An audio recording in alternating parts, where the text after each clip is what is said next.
All right, we're pulling some orders. Good morning, good afternoon, good evening. I'm not sure what time you're watching this, but we're pulling some orders that have sold.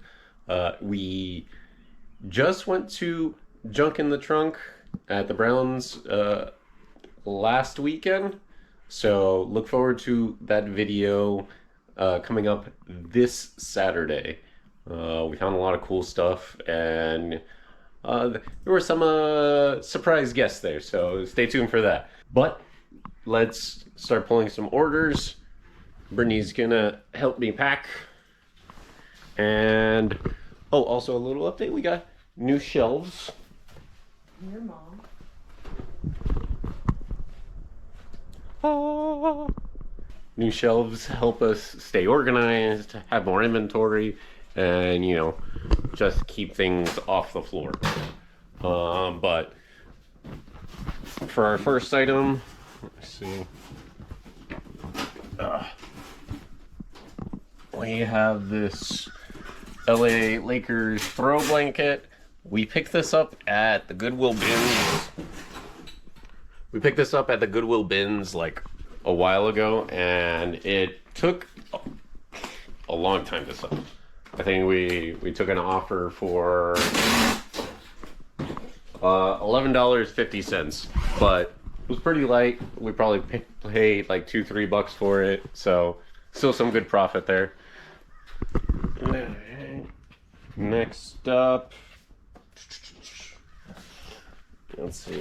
I know I had seen it earlier. Yeah, stay organized, because when you start getting into like the 200 listings, things start melding with each other, and then you're like, oh, did I put it in this box? Did I put it in that box? And then it turns out you put it in a bag in an attic somewhere.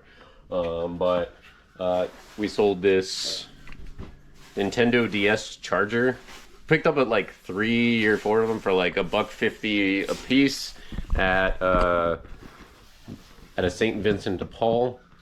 This one sold for $5. We took an offer on it, but still a nice little profit there. It's, yeah, it wasn't too much for it, and you know, it's the little purchases that add up, especially when you can get something for 50 cents or free, or it's part of a bundle. You know, you can get $5 for it. Why not? It's like finding $4 on the ground. Let's see, what's our next one? Oh, okay. We have a vintage Sears lens, a camera lens. This one, I'm glad it sold. I'm so glad it sold, just because I remember picking it up at the flea market. I paid way too much for it. I paid $7 for it. And it sold for $10. Sometimes you think something's gonna sell for a lot more, and then it sits and it sits, and you're just willing to just take anything for it. Yeah, at least you made your money back. So at least we made our money back, and we didn't really have a loss there. But vintage Sears camera lens, pretty nice. What I learned that day is camera lenses are not all created equal. So Watch the brands.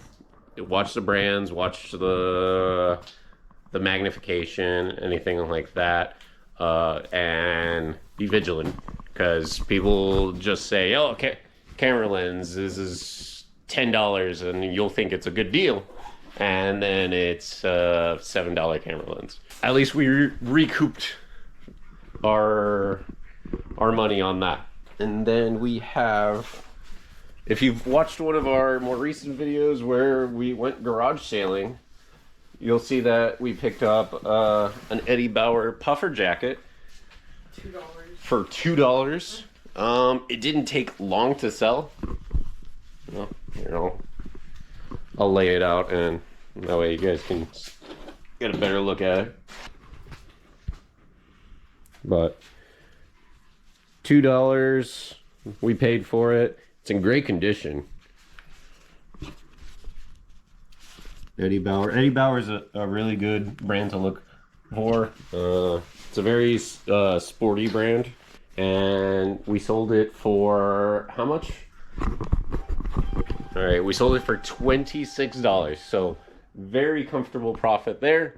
And those are the kinds of flips we like because we have way too many clothes, and we love it when we sell clothes because it just empties that box a little bit more.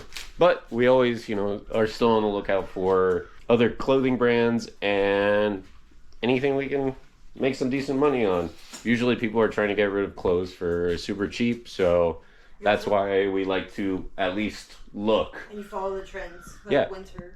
Yeah, you follow the trends, like Brittany says. We picked this up because when we picked it up, it was freezing here in Central Florida. Only imagine how cold the rest of the country was. So, not sure what state it's going to. Let's see. It's going to California. So, I think it's Northern California. So, it's still very cold there.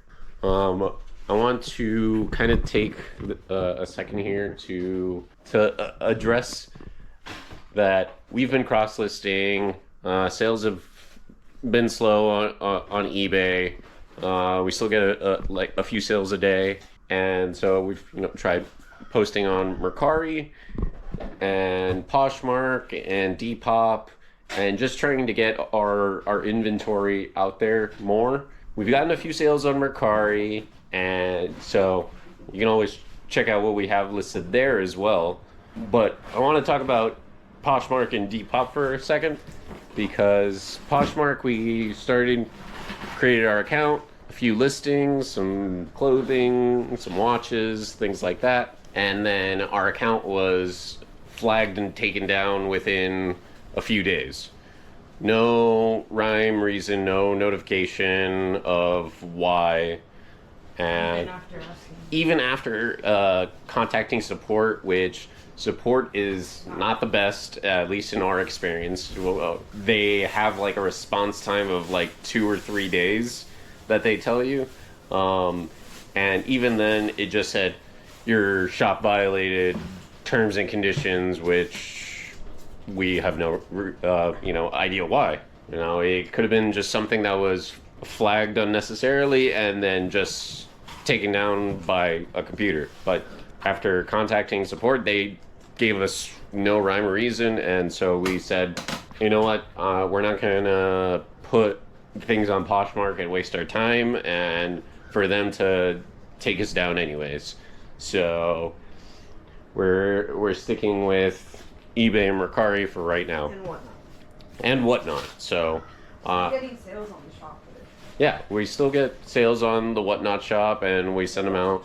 And this Friday, we're actually going to have a Whatnot sale. So come check it out. See if you want to buy anything. I think we're gonna start. We're gonna have like $2 starts on various things. So come check it out. We want to address Depop. Depop was cool. It's like a social media platform for clothing, vintage stuff. People may be more familiar with Depop than I am. We had some listings up there.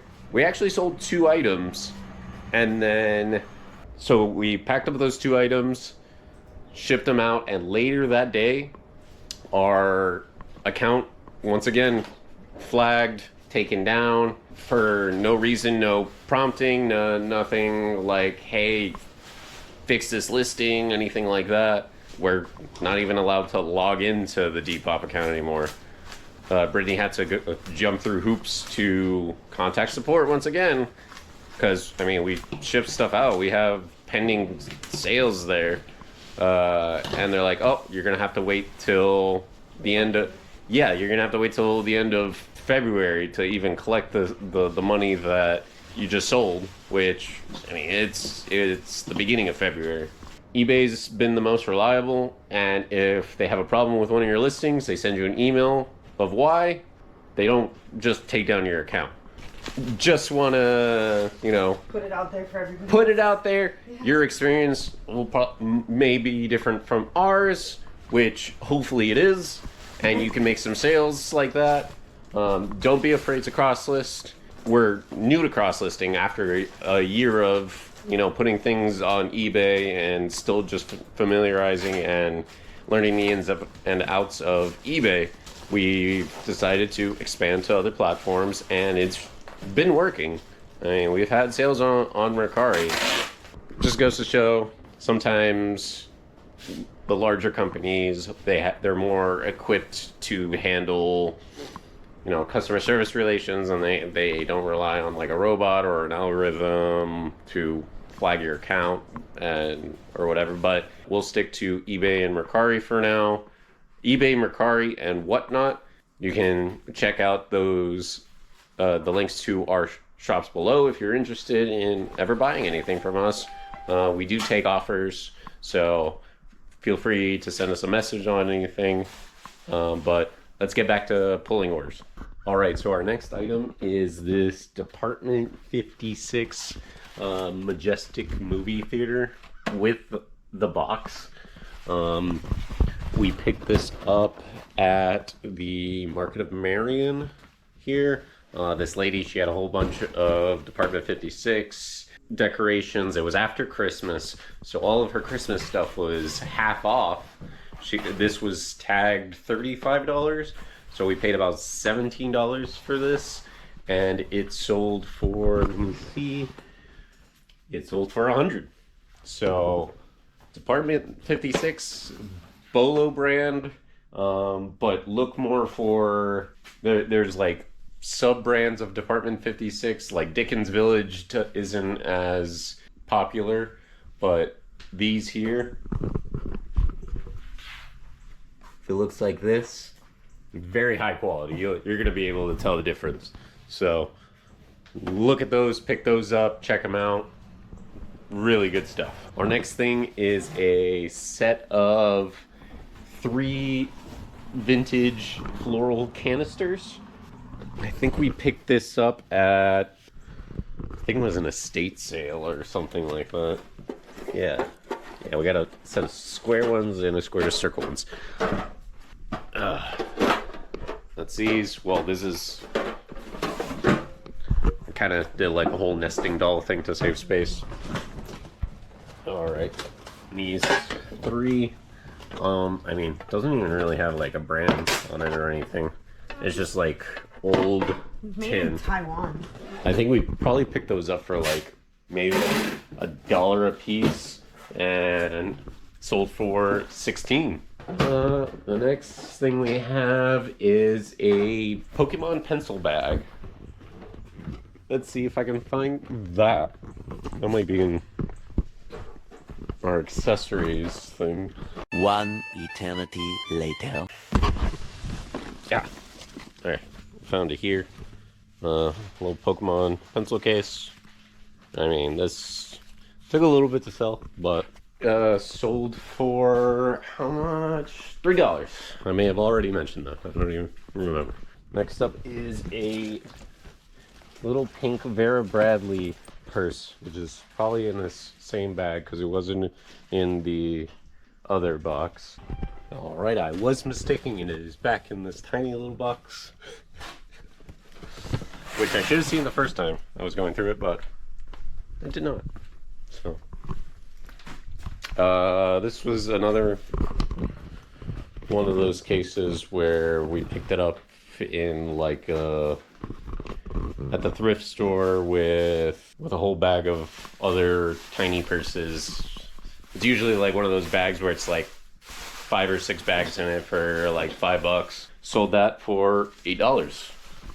So pretty good profit margin there. So can't complain. All right, so let me help Brittany finish packing everything and we'll get everything shipped out. Pretty successful things so far. We got a bunch more stuff to list today from the stuff that we got from Junk in the Trunk this past weekend. And check out our Junk in the Trunk video coming out this Saturday at 11 a.m. We found a lot of cool stuff for great deals. We're gonna finish packing everything up, ship it out, and we'll catch you on the next one.